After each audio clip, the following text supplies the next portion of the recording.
Hi everyone, thank you so much for joining me here today. I am really happy to have you here with me because this is a project that's been a lot of fun to do over the last few weeks.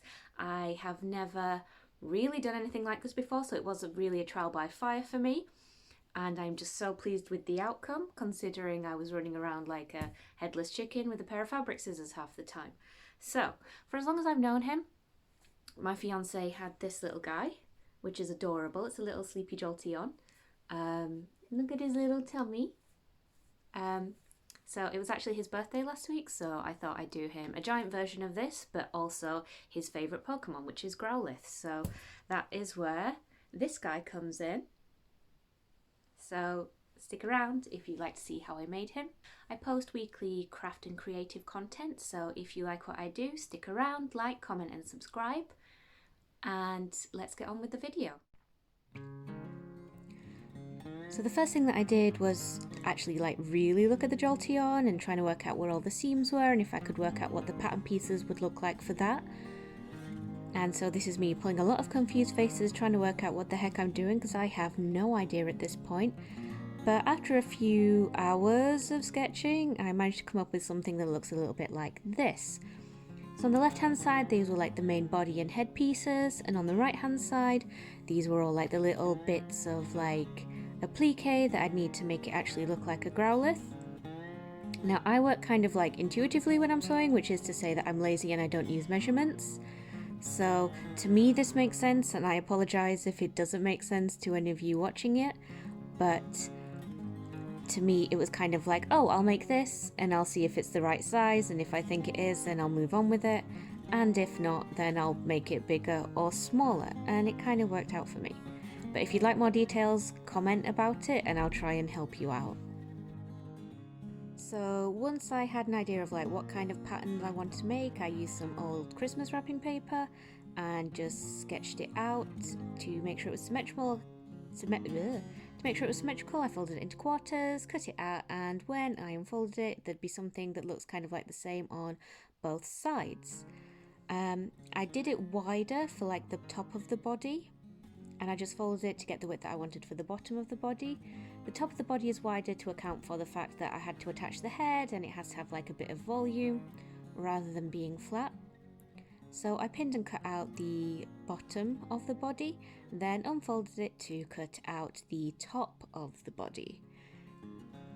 For the little foot pads, I just cut out some different fleece, added them to where I thought, and again I just did this by eye.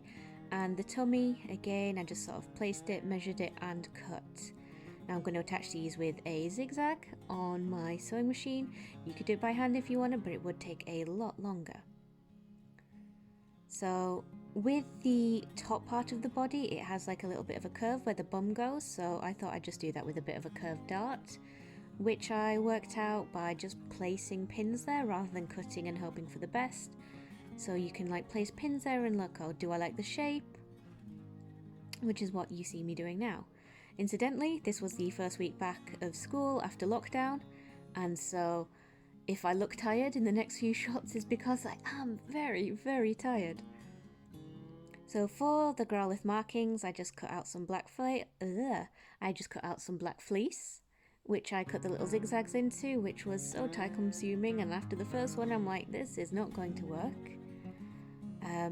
So I actually had an idea of maybe I could use pinking shears instead, and actually that was actually a lot harder, which you'll find out in a second. So I just went around cutting out the markings, and oh, here's me failing at using pinking shears.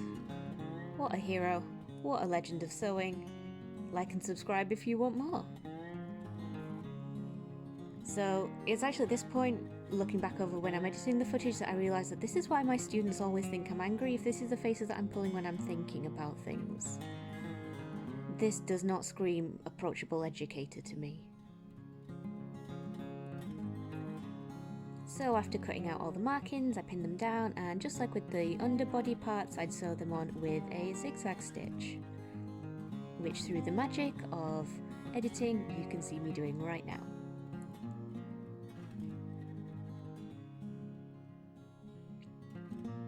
And this is what I was left with. Now the zigzags took absolutely forever, so if I were to do this again I maybe wouldn't do that. For the tail, I cut out a basic pattern out of paper, pinned it to my fabric and gave it a 1 centimeter seam allowance. And again there was more points, which was great fun to do. Here's me sewing around it, leaving the bottom open so it could be turned and stuffed. And of course before you turn it you gotta snip the corners to make sure it still gets a nice sharp edge when you do it. Filling it with the fluffiest thing that you can find. My cats were not available so I had to use this toy filling. And it passed the Sleepy Teacher sleep test. To add the tail to the top of the body I removed the pins that were marking out where the dart would be earlier, and I decided the easiest thing to do was just kind of like sandwich it in the middle, which is what you can see me doing now, so that when I sewed the dart in place the tail would be caught up in between it, kind of like this. And this is what it turned out like. Now at this part I started to get really excited, and here you can see me pinning on the tail bits. I decided to pin all the way the arms and the feet. I suppose they're all feet because Growlith doesn't have arms, but you get what I mean. The front feet. I left a gap at the top and the bottom in between the legs of the Growlith. The top one would be where the head was going to be attached and the bottom one was where I was going to be stuffing it. Now at this point I didn't know how the head was going to work, so I thought I'd sew the body first to make sure that it worked. And luckily for me at this point it did. And here is the midway point, I guess. We've got the body done, the tail is attached, and it's starting to actually look like what I wanted to look, which is absolutely fantastic. For the head, I cut around a dinner plate. I did that twice because I thought like this is vaguely the right kind of size I want the head to be. As I said, I was kind of doing this intuitively and I had a lot of spare fabric just in case. To create the shaping for the head, I added 1 dart at the top and 2 darts at the bottom, kind of vaguely in thirds. And then I added a marking in washable pen and kind of did the ears, just kind of like again guessing how they were supposed to look. I was going to go over the pen with a satin stitch and attach the other markings with a zigzag stitch, the same as the way I did the markings on the body. So here's the face on my knee. I'm actually really excited now about how it's starting to look. And this was the part where I was thinking like, oh my gosh, I might actually be able to pull this off, which was good because it was about 2 days before my fiance's birthday at this point. For the back of the head, I didn't catch this on video because I was tired and stupid, but it was kind of just a wider version of the head, which I left flat at the bottom so it could curve around to attach to the neck, and sandwiched the ears in between so that when you flipped it out, they were the right way around. And here is the head minus the stuffing. And the most challenging part for me actually was working out how the head is attached to the body with the little fluffy stuff inside. You can see from the faces that I'm pulling here that I am absolutely winging it, and have no idea whether this will work or not. I made mistakes and had to repin it several times, but when I was happy I thought I knew what I was doing. It's like, hey, fingers crossed. Now or never. Here we go. So this is me after having sewn it, seeing if it would work, turning it the right way round, and moment of truth. And it worked, and you can see by my relief here it was just kind of like, yes. So now stuffing it, making sure it was nice and full. To this point I realised I had made several mistakes after stuffing it. One, that I didn't like the position of the head, so I just used a ladder stitch to kind of attach its neck to its body a bit so that its head was facing up rather than flopping on the floor. And then you gotta sew up the stuffing hole. Obviously, which again I used a ladder stitch just to sew it up, and at this point I'm thinking yes, it is almost done, and then I'm looking at it and I'm like, no, this is not right. And that's when I realised that I had not done the head fluff.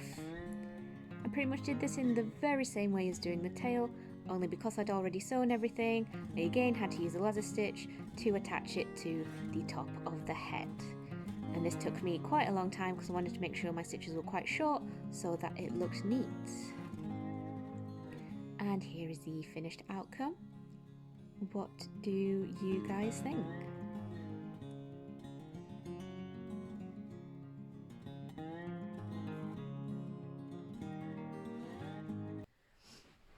So obviously he's not perfect, but what pet is? A few mistakes, some things I'd do differently if I had a bit more knowledge, or like if I were to do it again. So his little paws, for example, they're a bit small. I think that's just mainly due to like lack of reference pictures that I had. There is of course the mistake of the three stripes on the back of his legs, but that's mainly a cosmetic thing. I should have just been paying more attention and not tried to do such a big project on the first week back in school after lockdown, because I was not in the right headspace. His ears, I think, were a little big, and definitely the shape of his face needs a little work on. I give him a bit more of a snout kind of thing going on, but he looks okay like up front. So all in all, I'm really happy with how it turned out, and my fiance loved it, so that's the main point here. So thanks for sticking with me till the end of this video today. It's really inspired me actually. I'm probably going to do a few more things like this on the channel, as well as my other sewing, crochet and clothing tutorials. So if you like this, let me know in the comments. If you'd like to see more, maybe suggest a Pokemon that you'd like to see me do. And as always, I've been Lady Cedar. I'm so happy for you to be here. Like, subscribe and comment if you feel like it, but no pressure. And I will see you next time. Bye bye.